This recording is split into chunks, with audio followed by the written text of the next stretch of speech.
the touchdown. Chrebet, the rookie from Boomer. He grew up in Garfield, New Jersey, 10 minutes from Giant Stadium.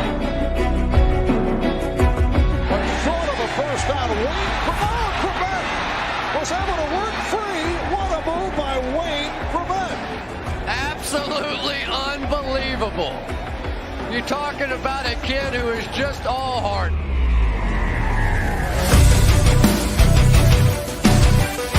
Welcome to the Underdog Jets podcast with Wayne Chrebet and Robbie Sabo.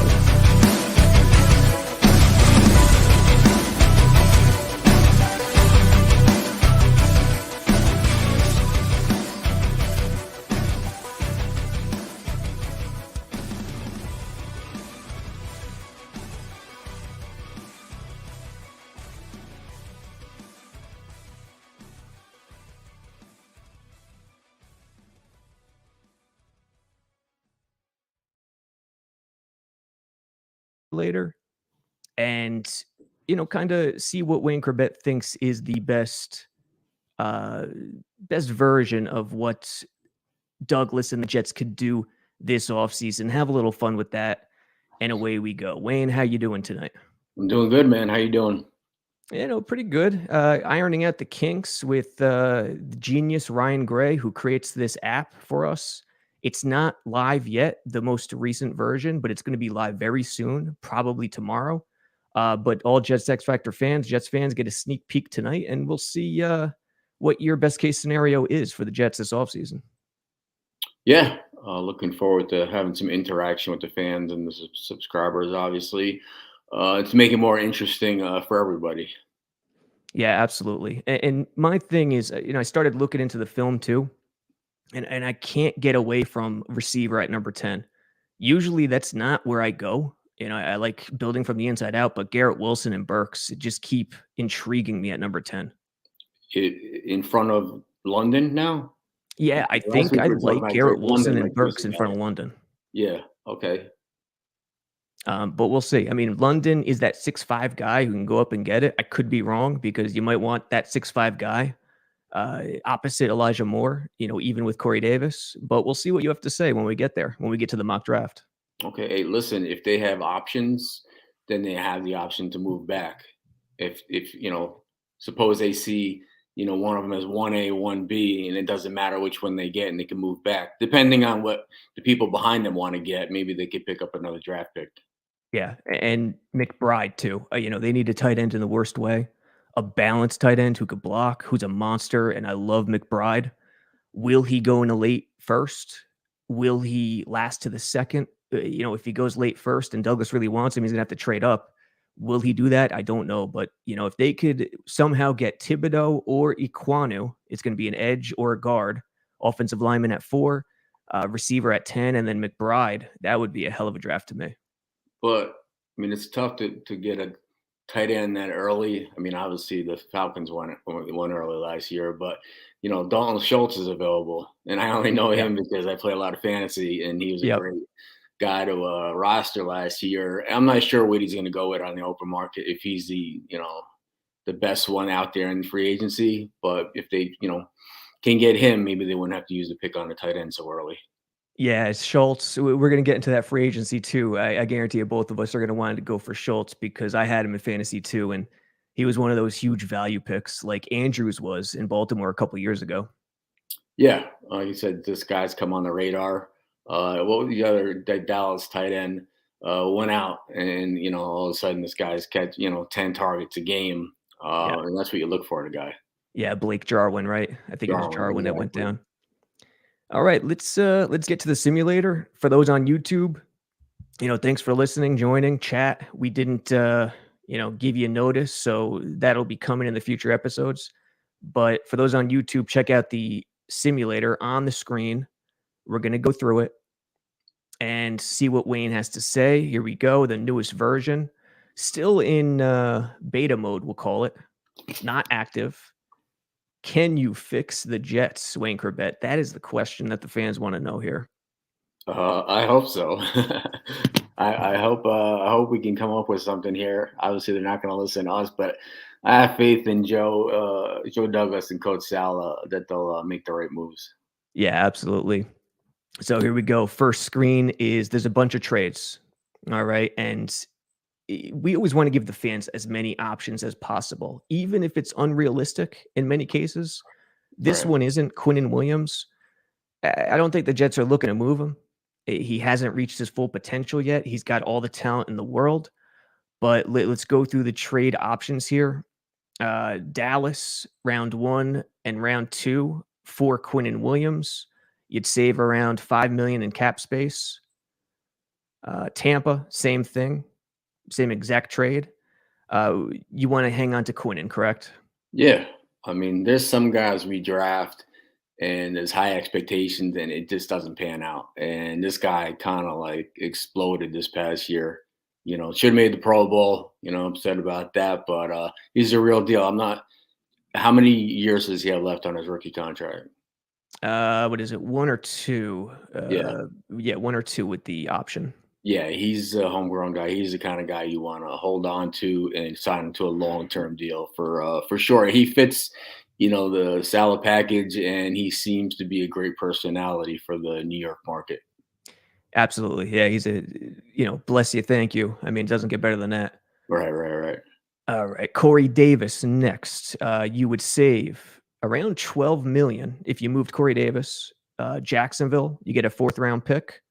Steelers, you get a 3rd round pick. This is all 2023. This one, 2022 4th round from Jacksonville, 2023 3rd round from Pittsburgh. Then Corey Davis, you'd also get a 2nd and a 3rd. I'm sorry, you'd get a 2022 1st round, but Right. you'd have to give up a 2022 2nd and 3rd with Corey Davis, Pittsburgh. What do you think about Corey Davis packages? No? I don't know. I mean, it depends if you're taking a high impact immediate starter with the 10th pick. Right. Or anything the first round, some of these receivers, because you got Elijah there. They're trying to re-sign Barrios. I'm not sure if Crowder is going to be around, but listen, Corey Davis had the best relationship going with Zach in the beginning. I mean, Zach was throwing everything at him to a fault, and was forcing it at times until he got that rapport going with Elijah Moore. So he definitely has that with Zach. And he was the only one that had it with Zach, which was troubling. But towards the end of the year, he kind of spread it around to Keelan and Barris and all those guys. So if they can save money by shipping him and get another pick, then maybe that's the move to make. Maybe it just didn't work out the 1 year he was here. Right. Next trade, George Fant. I have no interest in moving Fant. He was that good this past year, but let's run through it anyway. You can get a 2022 3rd rounder from the Giants. A 3rd and a 5th from the Steelers, a 3rd and the 4th from the Colts, and there's another package with Las Vegas. Yeah, I don't see get rid of him. He's fairly young, right? Yeah, I mean he's still pretty. I think what is he? Late 20s? Not really late 20s, but he's still fairly young. No, I mean he's good for the system. He showed what he can do. Obviously, at this point we're not looking to get rid of guys that anchor the line. I don't see anybody kind of like blowing our socks off with a deal to get them. There's enough guys out there, but certainly that's one you want to hold on to. Yeah, absolutely. Because Becton too. Listen, as much as fans love Becton, you can't 100% rely on him. So Fant having that flexibility, left or right tackle, you got to hold on to him. Yeah, I mean, when he's out there, I mean, he's a shadow, man. He's a monster, and if you see any film on him, you see, flashes of Trent Williams in him. Maybe they'll put Mackay in motion like they did with Trent Williams in the Niners, but it's tough because he's so big to stay healthy. Not comparing him like to it's kind of like this is not the same comparison, but this is the same way I think of like Zion Williamson.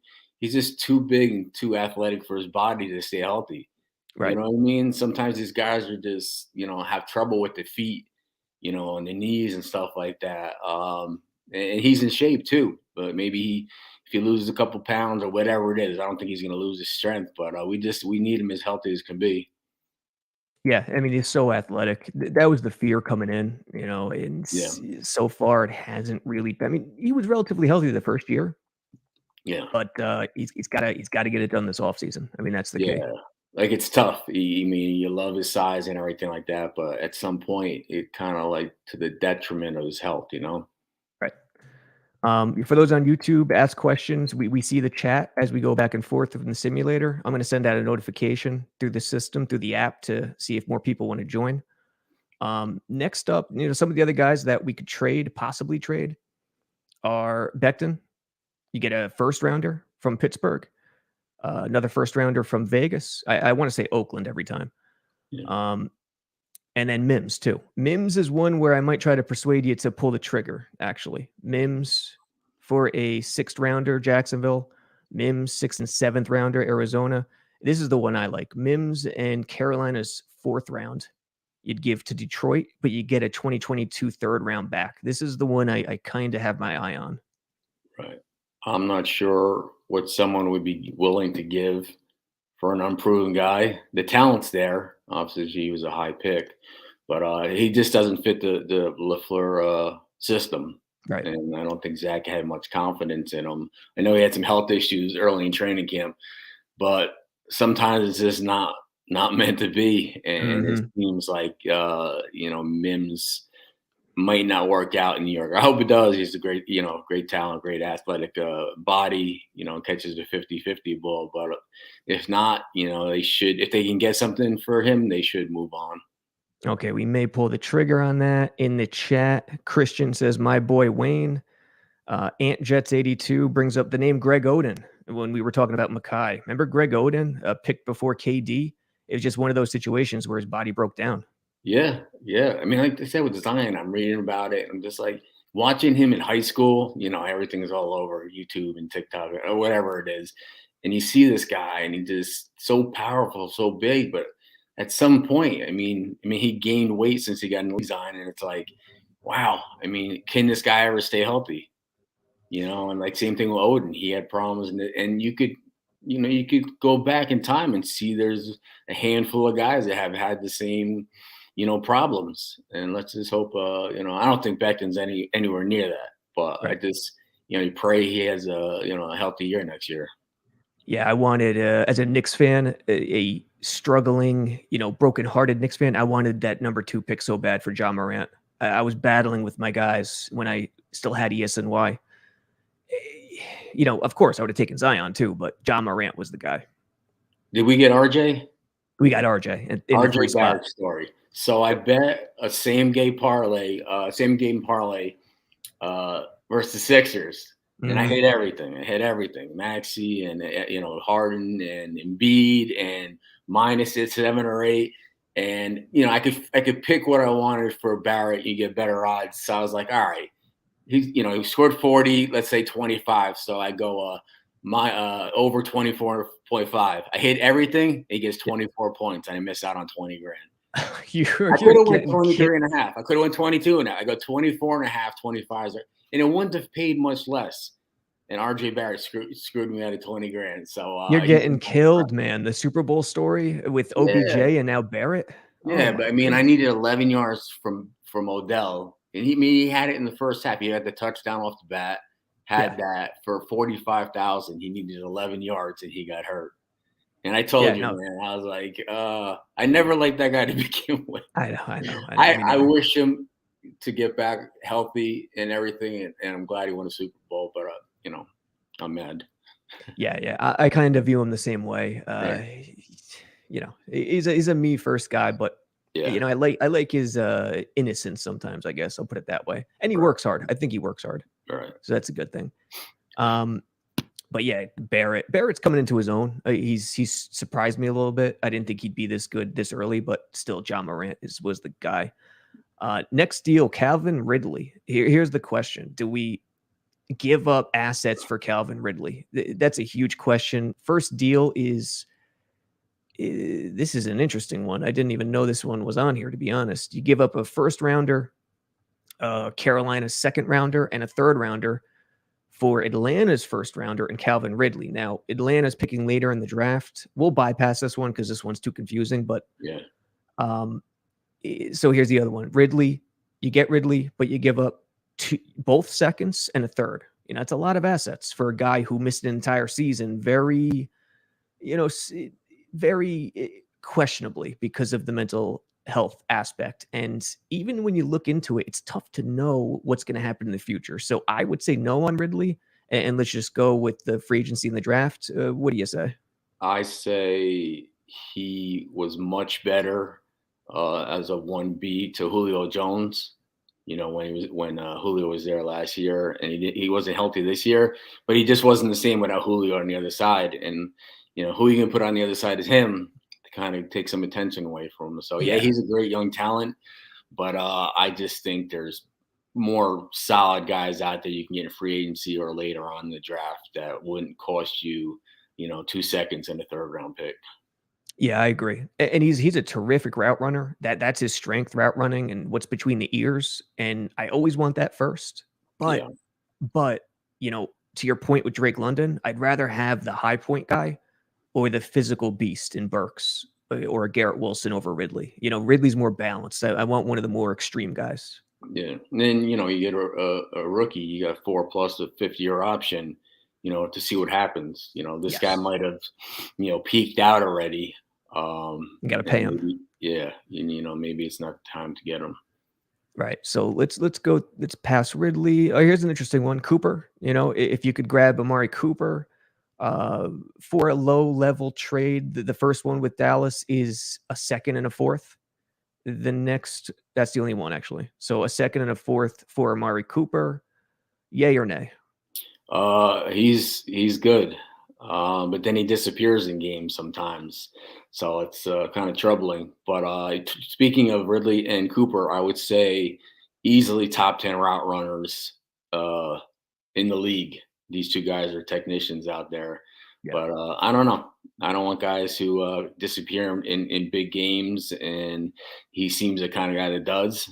So like I said, I'd rather pick up some young guys and a solid free agent than trading away picks for a guy like that. Yeah, I agree. All right, let's finish up the trades here. There's just more draft day trades. We're not going to worry about those. And then we get to you got to throw in the you got to throw in the superstars for the nuts. For the nuts who are who didn't want Zach Wilson, who wanted someone else. Yeah. I even put it on the site. You have the ability to trade Wilson for those nuts out there who actually want to do it. Yeah. This one is to the Saints for the Saints' first round pick. Then you got one with Russell Wilson that wanted Mike White for president after 1 week. Yes, and yes. Zach's not our guy. He was a waste of a pick. Come on. Yeah. You got to appease the crowd sometimes. Yeah. So there's a bunch of Wilson trades in here, even with Russell Wilson, but we're not going to entertain those. Right.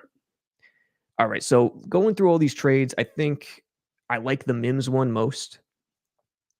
I would probably I don't think you're missing much. I think to get anything, a 6th round pick, you can get a good player, right? With the 6th round pick, you know what I mean. So if it's not going to work out, and they're drafting a guy, and they might re-sign a guy, Berrios. I don't know. I say if they can get something for him, why not? And I thought he was a really good pick. And the first impression of Joe Douglas was I thought they should take him. And I was like, wow, I mean, they kind of missed on an opportunity in the draft. And then they moved back like 10 spots and still got him and got like a 3rd or 4th round pick too. I was like, all right, I was impressed by Joe Douglas. It just hasn't worked out, but I like the move he made to get him in another pick. I do too. The fact that he was patient too. He traded down, understood the climate, and still got him. Yeah. That's impressive. Nick Russo says, gun to my head, if I have to choose one, I'm choosing Amari Cooper over Ridley. Edward Stewart says, agree, don't really want to gamble on either guy, Cooper or Ridley. Steve Gillingham says, huge fan. Wayne, what is your favorite memory from your playing time? That's a loaded question, but do you have any that you could shout out real quick? Yeah, 2 seconds. If I had a choice for the money, I'd rather take Michael Gallup than Amari Cooper. I probably agree based on age, salary. Yeah. So was it Kesson best memories?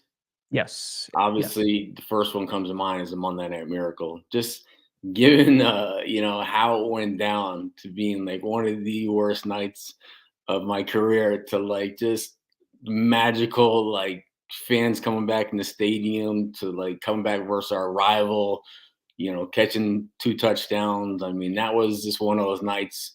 You ever go out and you're having a good time and everything's perfect and you just don't want the night to end, but it has to. That was one of those nights. So that's the first one that always comes to mind. And obviously some of the 2002 game versus the Packers when we clinched the East. Games like that. It just seems like most of my favorite games were the ones where the crowd was the most intense. You know what I mean? Yeah, and that 2002 season was just magical for Jets fans because usually they're biting their nails, Right. but the Packers game and then the Colts game in the playoffs, then following week, I was in Canada for that. I'll never forget it. Watching that, it was the most relaxing time of a Jets fan's life. They couldn't believe it. We had nothing to lose going into that Green Bay game. We're just hoping for a chance. Like, wow, we're not only going to make the playoffs if we win, we're going to win the East. And everything just kind of fell into line with who lost and who won. But it was still up to us to win. And, we put the ass whooping on those guys. And they were fighting for home field advantage. So it's not like it didn't Yeah, mean anything to them. yeah, So that was just one of those games, interacting with the crowd and them kind of like yes. telling us on the bench what was happening in the Patriots game, I think it was. So that was a pretty intense game. Yeah, the Patriots doing you guys a favor, beating Miami. The crowd was so loud Right. when they found out that happened, when the Pats beat Miami. It was one of the top Jets moments of all time for sure. Now, on a personal note, people don't know, like, I almost retired after my ninth year after the Pittsburgh game. Mhm. Had to like really, sit down with the family and figure out what I was going to do. So I always say when I came back, everything was different. I enjoyed things differently. The sky was bluer, the grass was greener. I just appreciated more. But one of my favorite memories was my little son Lucas. I think he had to be like 10 or 12 to be a T-boy or T-girl to run out after the kickoff and get the T. And I would say he was probably 2005. He was like 4 years old, and they had him do it. And we told him he was going to be the T boy. I told you that. So he thought he had to make tea for all the players. He didn't understand it. So they told him run down this 35-yard line and get the tea and come back. And he like tight wired it on the 35, didn't step off it, got it. And they said today's T boy Lucas Chrebet on Wayne Chrebet, and he got such a cheer.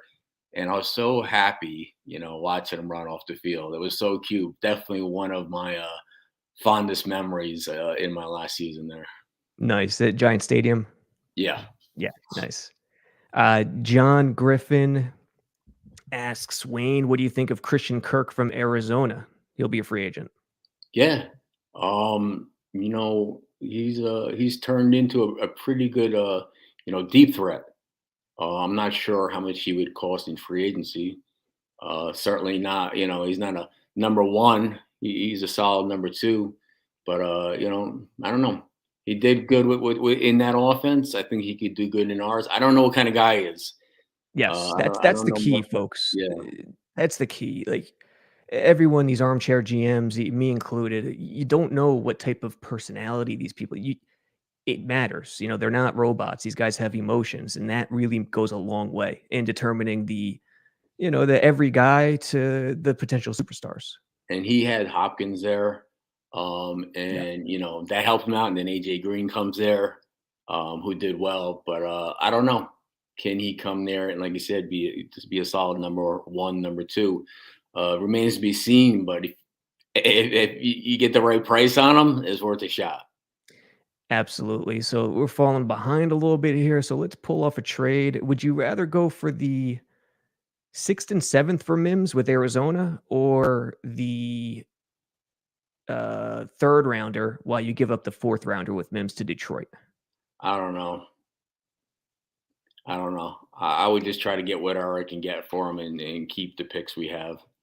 All right, let's send Mims to Detroit and swap one of our 4ths for a 3rd. Gotcha. All right, so we'll accept that one. And then that's it for trades. And we'll move on to free agency now, re-sign our own guys. We start with $55 million. We use spottrack.com. Nick Russo says, I love hearing Wayne talking about our offense. Here are our own free agents, the Jets free agents. Marcus May, 3 years, 36. Crowder, the aforementioned Crowder, 1 year for 5.5. Duvernay Tardif, 1 for 6. Keelan Cole, 1 for 5.5. Morgan Moses, 1 for 5.5. Feeney, 1 for 3.5. Flacco, 1 for 3.5. Joyner, 1 for 3. Croft, 1 for 2. McDermott, 1 for 1.4. Curry, 1 for 1.3. Tevin Coleman, 1 for 1.1. Neesman, 1 for just under $1 million. Nathan Shepard, 1 for under $1 million. Then you got Mike White, 1 year for 2.2. I'm going to want to sign him. And then a couple other guys. Jeff Smith, Deshaun Phillips, Isaiah Williams, Javelin Guidry, probably a guy we should probably bring back. Tim Ward, Foley, which is going to be an interesting one because Foley, he's a one tech all the way. He's a nose tackle, and he flourished in a 3-4 scheme under Greg Williams. Right. He's still a good player, but he didn't fit exactly in the Salas scheme. So that's going to be an interesting one. Berrios, there he is, 3 for 18. So that's about $6 million per year. I think we're going to bring him back on that. Kyle Phillips, 1 for 1. Elijah Riley, 1 for 1, who I like. So what do you think in terms of bringing these guys back? Well, Marcus May is coming off the Achilles, right? Yeah, I think we might have to say goodbye to May. I mean, he was serviceable when he was there, but not going to give $30 million to a guy coming off a major injury. Right. And he's been unhappy too with we don't know this for sure, but there's been questions in terms of the relationship there based on not getting the extension. Yeah, but with Achilles, I mean, it's tough enough, running the forward motion, but backpedaling with coming off an Achilles injury is that much harder. So, and what was the question last week? Do we use the number 4 for Hamilton, the safety from Notre Dame? I think it's way too early for a safety. I don't think it's a premium position on the defense. I think you could find guys that could kind of like mask deficiencies. You know what I mean? So I wouldn't see giving big money to a safety, in any way. Yeah, I agree. So let's bring back Berrios, right? He's not going to take that though. No, yeah, it's a bargain right now. We're gonna have to up that in the next version. Listen, he wants $9 million a year. That's the report. Right, and he came out and said, "It's not just me, that's involved. He says he wants to be there, and I believe him. But there's other things going on between the owners, the GMs, and the agents and stuff like that. And it's tough to be hands off. You want to be, but you have to let them do their job, and their job is to get you, the most in the prime of your career. But there's so much money in salary cap all over the league that someone is probably gonna, come in a good amount over what we're offering. So at that point, what do you do? I guess you try to restructure it or structure it in a way that's beneficial to him, front loading the contract. But if someone offers them, 25 over 3, I mean, what do you do if you're this kid? Yeah, I don't know. I really don't know what do you do. It's tough because you're an independent contractor, and sometimes in a guy like Berrios' situation, you have that one shot for that one contract. Yeah. So I agree with you. I think a team is gonna meet his demands. If you're Douglas, you're put in a tricky spot because you could lose him and be okay, but you can't shortchange him because he does all the right things. Right. He represents the culture. He was one of Joe Douglas's first guys. He's a hard worker. Everyone loves him. So that's the tough part. We'll bring him back on the bargain, $6 million a year. I'm going to bring back Riley too because I like him. It only costs us $1 million for safety depth. Kyle Phillips, we could bring back Phillips too as a backup edge. I like Kyle Phillips. Foley, we'll leave Foley alone for now. Tim Ward, we'll leave him alone. Guidry, I think we should bring back Guidry, 2 years, $4 million, right? He's made some good plays last year, and he's young. And if you can get him for another 2 years and see if he, gets better and becomes one of the elite at the position, then you still got a chance to go back and, rip that deal up and give him a long-term deal. Yeah, absolutely. It's invaluable to have guys who could play the slot more than one in the defensive backfield. Deshaun Phillips will let go. Jeff Smith 1 year for 0.78. I'm cool with bringing back Jeff Smith as a depth receiver. He's a special teams player too, right? Yes. All right. So And he could throw the ball too, because he used to play a little quarterback back in the day. Mike White 1 year 2.2, backup quarterback. Listen, he showed what he can do. I mean, obviously he came out like gangbusters, and then he kind of came back down to earth, which was expected. But do you take him for 2.2 or Flacco for 3? You know what I mean? It's a good question. That's a good question. Now that I know that Mike White can come in and be a stopgap or produce, maybe you stick with him. But I think they should have had someone like Flacco on the roster before they went after him late in the year and had to give something up for him. Yeah, I agree. Just had him. So now Mike White has some experience. Only a couple games, but he has experience. All right. So we'll bring back Mike White. We'll bypass Shepard. It just feels like he's one of those guys where you got to turn the page. He's been here for his full rookie contract. Niasman, I guess we'll bypass for now. Tevin Coleman, you want to bring back Tevin Coleman for as much as he gets injured? Only $1.1 million for a year at 29 years old. You can get someone for cheaper that can come in and go in for a couple plays, third down guy, but that plays special teams for less. So I'm not sure. True. That if it's a veteran backup running back, you get hurt on special teams for sure. Vinnie Curry, I don't know. Is Vinnie Curry still playing? I thought it was a good move picking up a veteran like that, but I mean, he's 33. I think he was injured, so if it saves you over $1 million, then yeah, go, like I said, go younger. Yeah. All right. So we'll let Curry go. McDermott at 1.4. I mean, we do need a third tackle, so we could bring McDermott back. Right. So we'll go there. They seem to like him, and he's versatile too. He could play guard, tackle. Wait, did he catch that touchdown? Yes. Yeah, he caught the touchdown too. So right. we'll bring him back. Yeah. Tyler Croft, another guy who's been injured even before he came to the Jets. This one's interesting. It's only $2 million for a year. He's really talented, but he never plays. So do you want to gamble $2 million on an injured guy for depth or no? I say give that $2 million to Schultz. Okay. All right. We'll save it for Schultz. Add to that, give him a big deal. All right. We still have $40 million. We could still cut guys too. LaMarcus Joyner, 1 year for $3 million. Let's bypass that. Flacco, 1 year, 3.5. Let that go since we have Mike White already, right? Yeah. Dan Feeney, 1 year, 3.5. Do you spend the extra money on the interior backup or no? You need depth at the line, and he's it's only 27 years old. So if you go year by year with a guy like that, like I said, if he pans out, you sign him to a longer deal. If he doesn't, then you move on. So 1 year, 3.5 is not going to kill the cap. Yeah. Plus, he needs the money for the beer at the Islanders games. You know what's funny?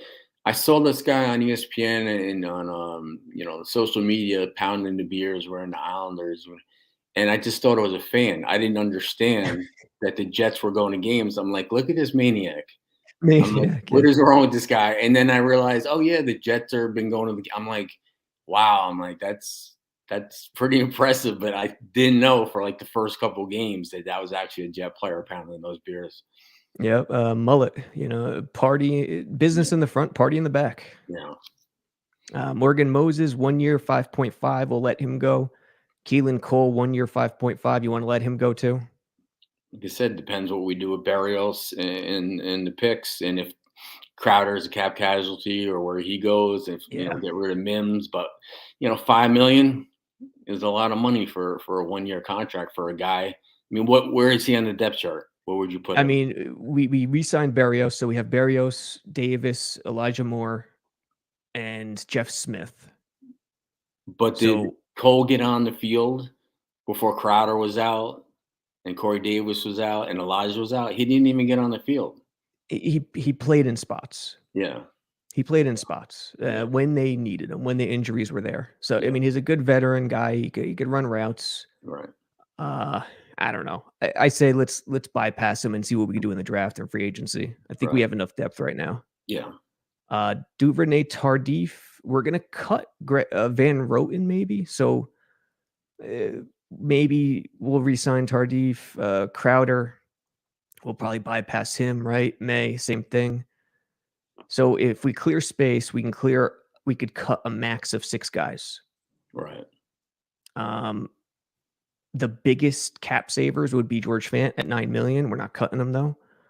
McGovern, again, $9 million. I don't think we want to cut him. Van Roten is the interesting one, $3.5 million. I think he's a prime target to be cut.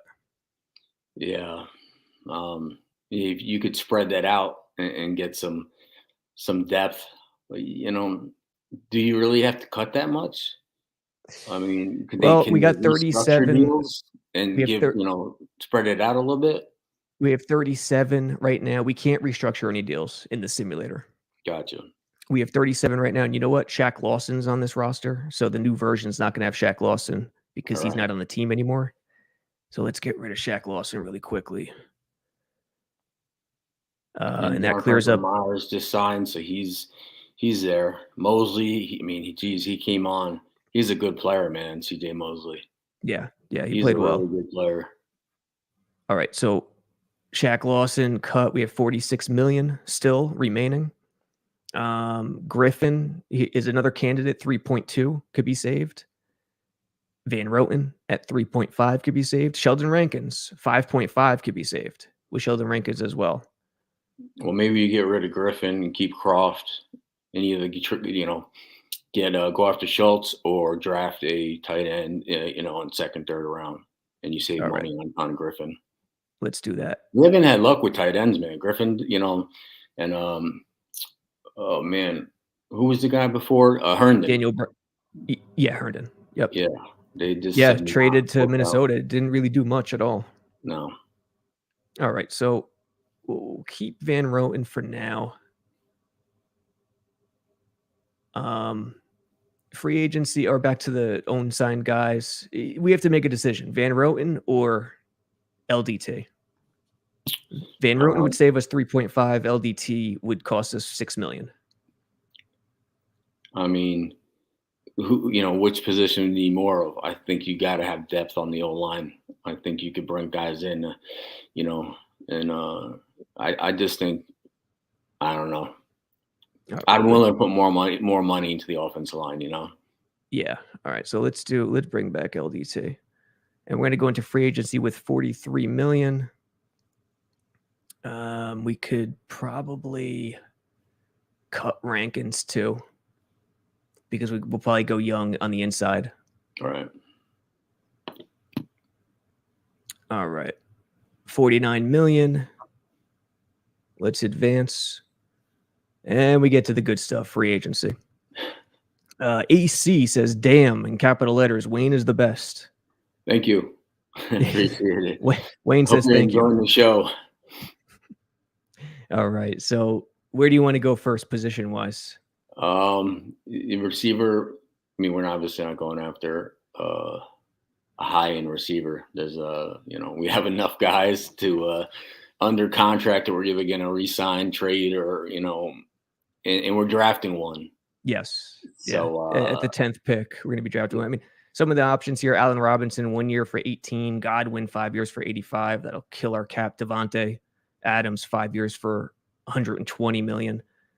Lower level guys: Fuller, 2 for 21; Hilton, 1 for 8; Juju, 1 for 9. Anything?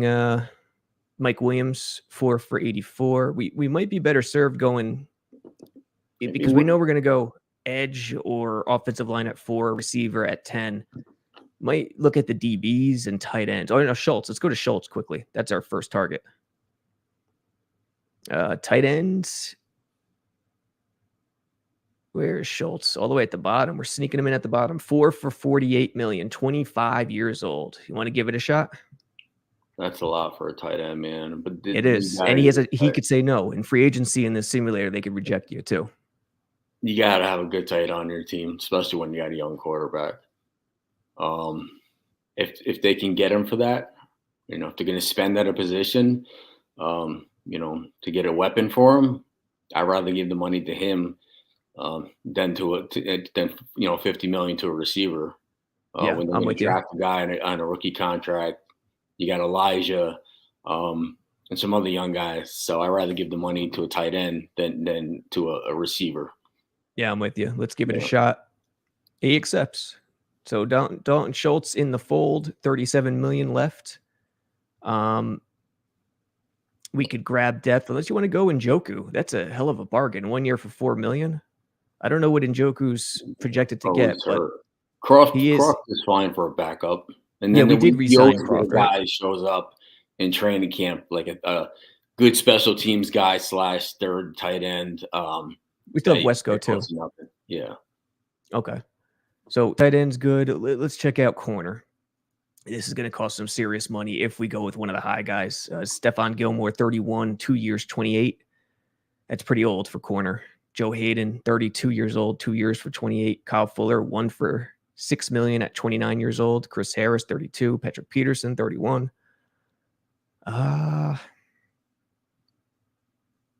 These guys are old guys who, guys that are young, 26, 25 years old, these guys are going for crazy money.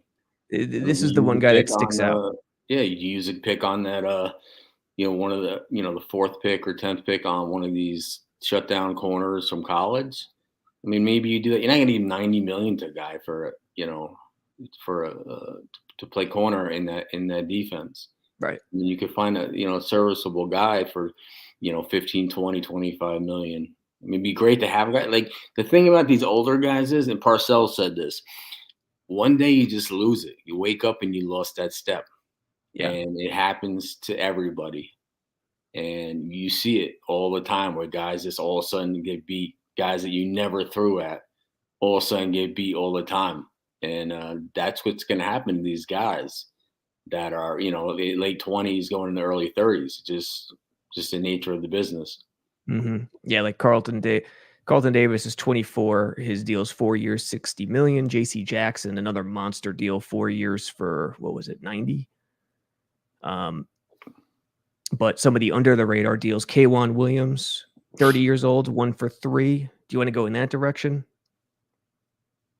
Yeah. And I mean, and the guys, look at the guys that we drafted last year in the later rounds and Eccles, Michael Carter. They played well in Salah's offense. I mean, we need edge rushers. Yes. We do need that. We need some big guys up front. But I think in the secondary, you could kind of like make do with solid players that fit the system well. You don't need an 80 million contract for a cornerback. Yeah, with these rules today, it's impossible to cover guys. Yeah, it's just impossible. So it becomes the last position of need. Yeah. When you're building your depth chart. Let's try to sign K'Wan Williams as some depth here. 1 year, 3 million. He rejects us. Just want to sign maybe one guy for depth. Dante Jackson, 3 years for 21. That's a little rich.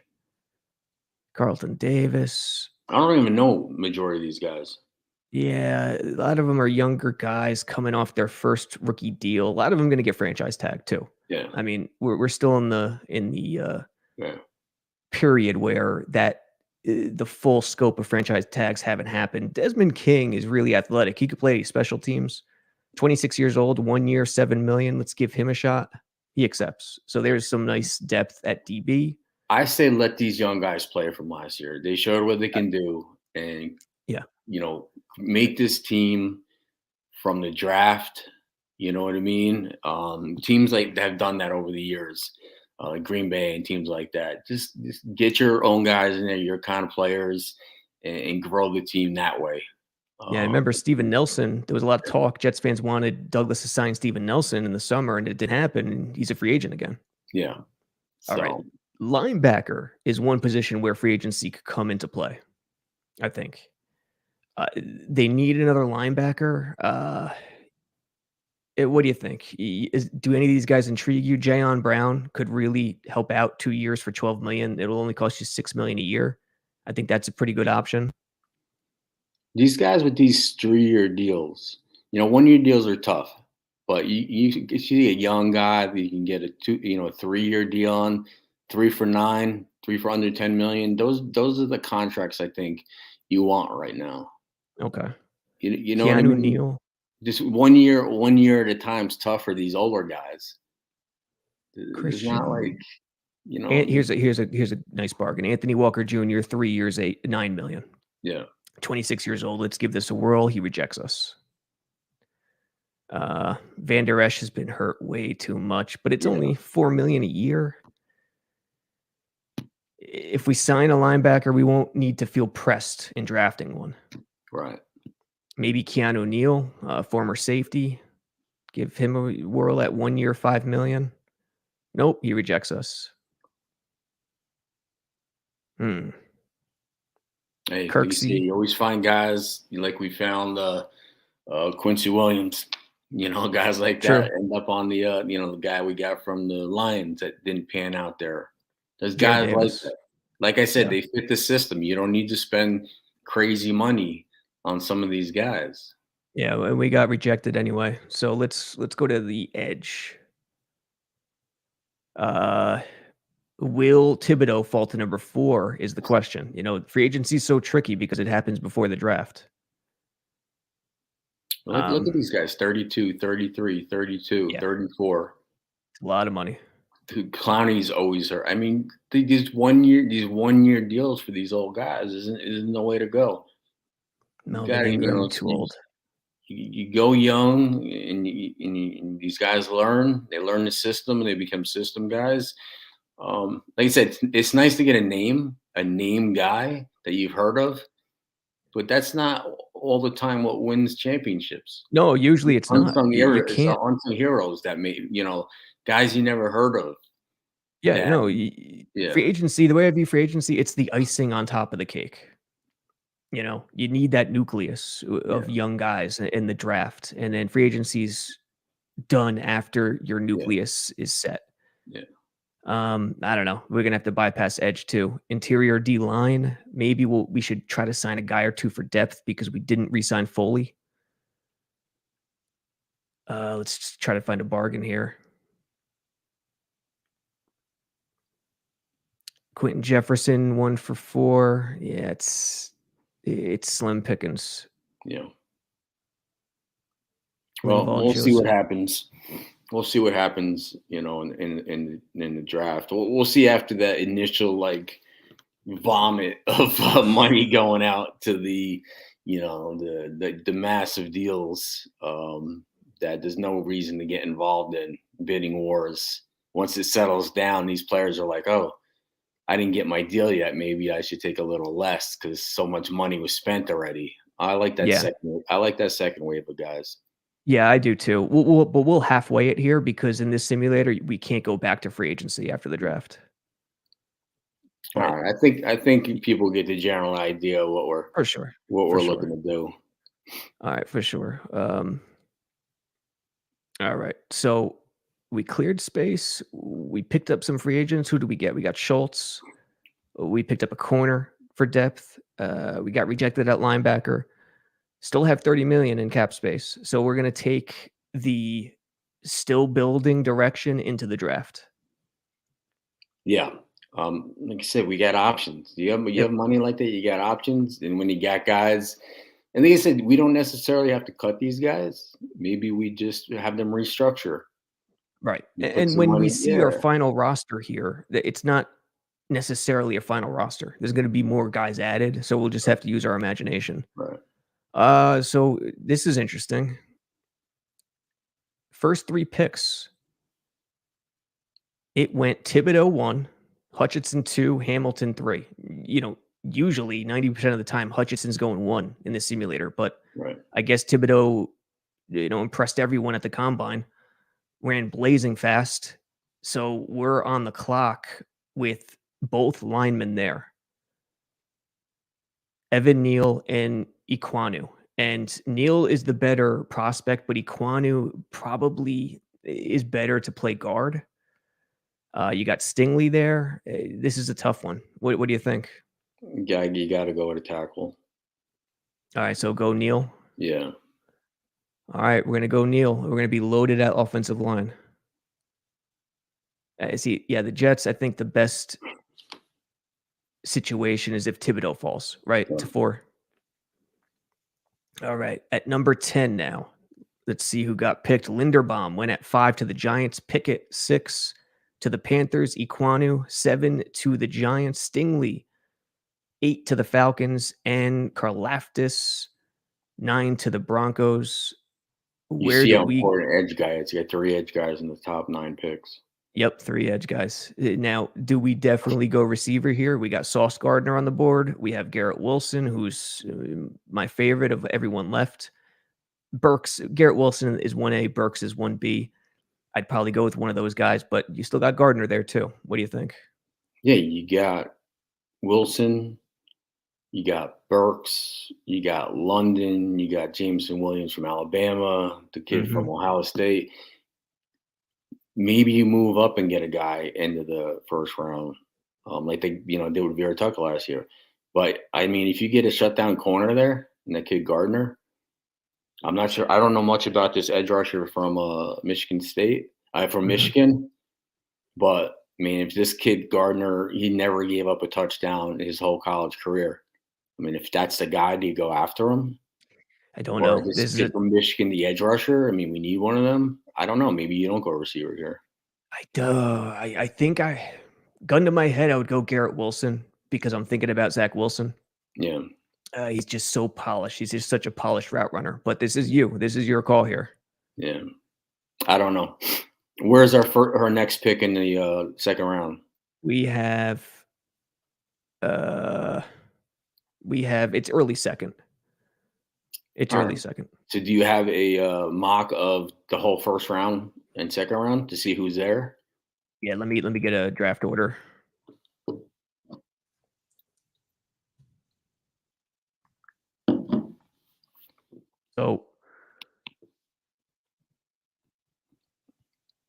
So basically, if you look down the list right here, this is the general list that it'll go in. So right around here is where our next pick would be. You got Dotson. Actually, Dotson will probably be gone, but he could still be there. Yeah. Right around here. I just want to see what kind of talent we're looking at. Yeah, after Dotson is where the receivers kind of slide a little bit. So if we don't take receiver now, we're looking at David Bell from Purdue. He's ranked number 49 in this. Do you take Bell there or McBride, the kid from Colorado State? I would take McBride, but McBride might be gone by the time it gets to the second round. So that's tough. Yeah, it's tough. It is really tough at number 10. 10 is extremely tough. McBride is ranked 47 in this ranking, and it's been going back and forth in a lot of mocks. A lot of mocks at this point in time, they're so unsettled. Right. McBride's been going late in the first in a lot of mocks, and he's been going in the second. And in this sim, he's going to last to us in the second. Right. So we could snag him in the second. Gotcha. All right. So Gardner or Wilson or Burks. putting the pressure on you. You gotta get a high pick wide receiver for Zach Wilson. If Wilson's the guy, then I say. Do you want the polished route runner who's not as explosive? Garrett Wilson's explosive, but he doesn't have freaky speed like Burks does. Burks is 6'3", 230, tight end. He's like Debo, who's even bigger, and he's explosive, but he's raw in terms of route running. Garrett Wilson's the opposite. He's really polished route running. That's what I said. If they're all comparable, just just move back and get another pick. You know what I mean? I mean, they've done that. You know what I mean? Like I said, if there's 3 guys I like a lot, but they can get one guy, 6, 7, 8 picks later in the first round, then I mean, maybe that's the move to get that receiver. We could do that in the second round too. We'll go Garrett Wilson here.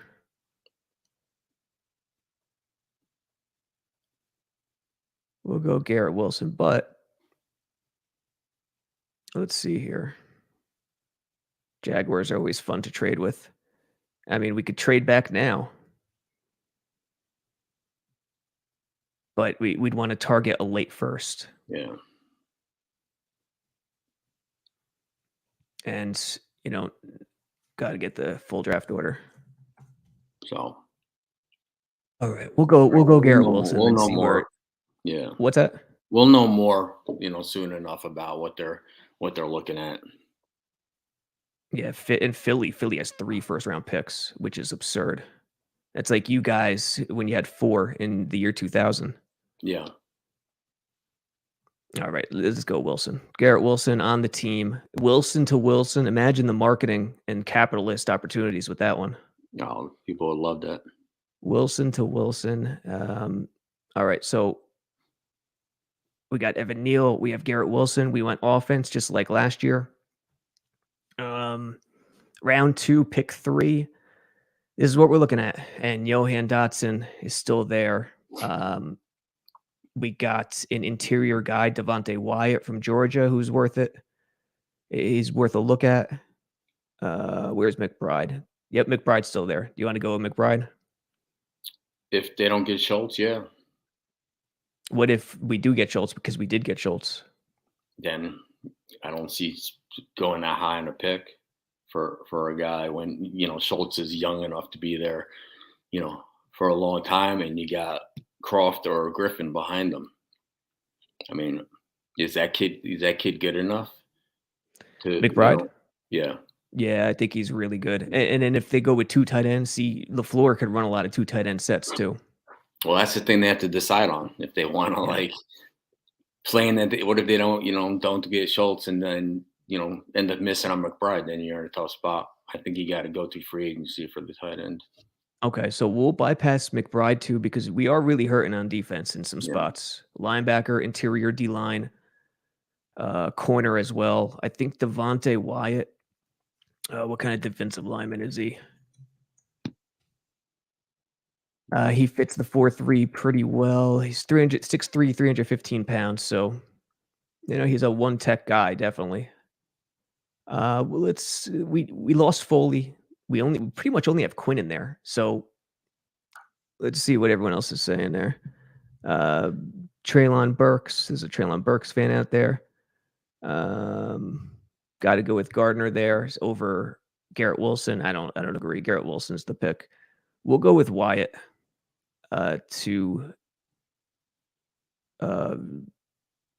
for a nice interior defensive lineman who replaces Foley. We let Foley go, and we need that size at the 1-tech. So we'll go with Wyatt.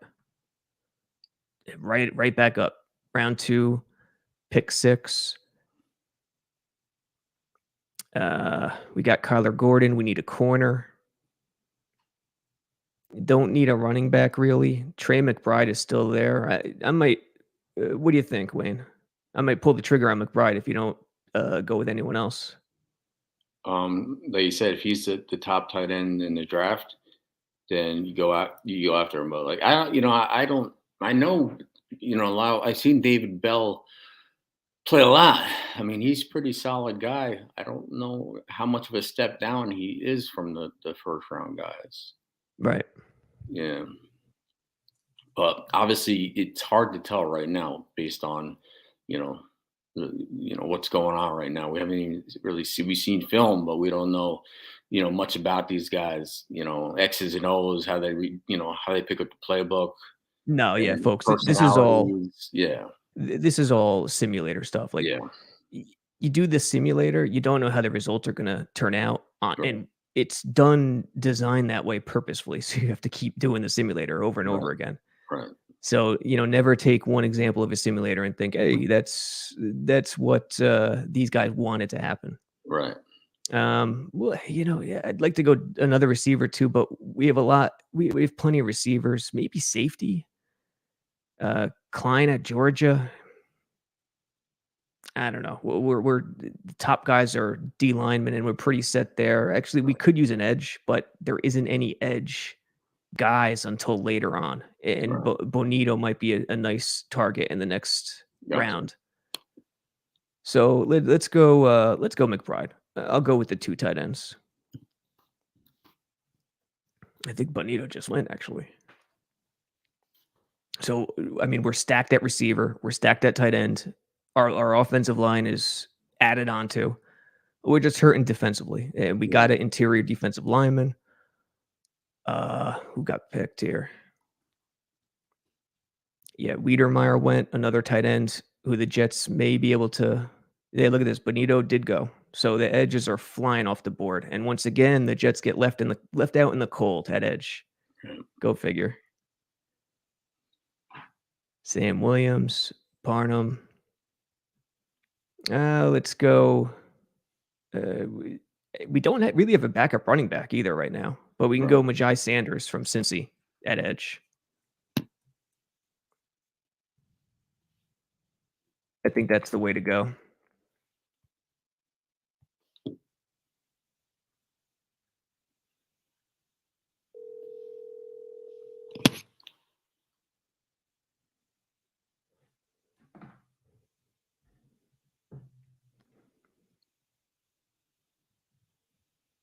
Hold on, folks.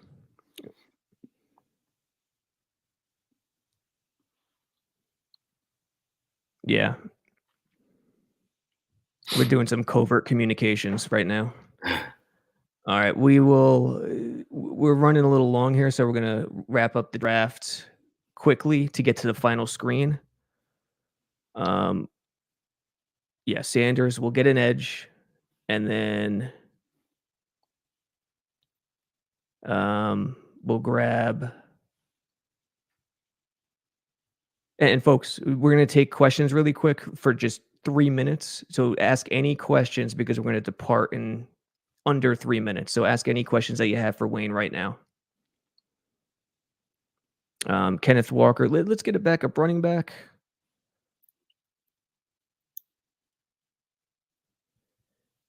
What did they do at 4, Blewett? Neil.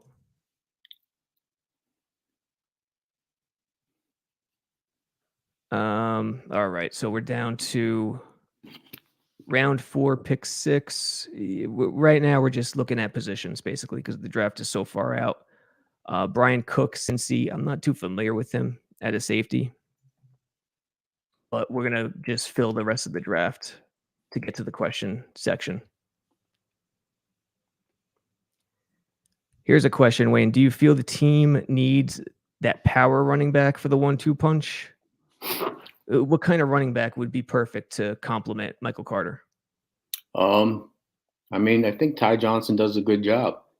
I mean, he's a good pass catcher out of the backfield. You know, Tevin Coleman also brings that third down back kind of guy. But I don't know. I think it's in your best interest to draft a young running back every year at some point. I don't know if they think Michael Carter was going to pan out as well as he did. But there's nothing wrong with taking a guy that's a solid guy that could be a backup in the mid rounds. Yeah. Running back and safety are kind of similar in the sense that everyone wants to get him in the draft. Right. Cheap, control. You do really well with safety and running back in those spots. Yeah. Let's get to the recap. I think people are asking for recaps too. So let's get to the recap screen. And here we go. Here are the end results. Drafted Evan Neal. The 1, 2, 3 went Thibodeau, Hutchinson, and who was the third? Kyle Hamilton? Yeah, Kyle Hamilton third. So it's the one scenario where you really don't want to have happen because you kind of want Thibodeau to drop or Iquanu to be there. So we went Neal, loaded up at tackle. Garrett Wilson at 10. He's just so polished at the position over Burks. And over Sauce Gardner. That's a tough call. Then we went IDL with Wyatt and then McBride, who's probably not going to be there in the early second, but he was there for the sim. So we have Schultz and McBride. We're loaded at receiver.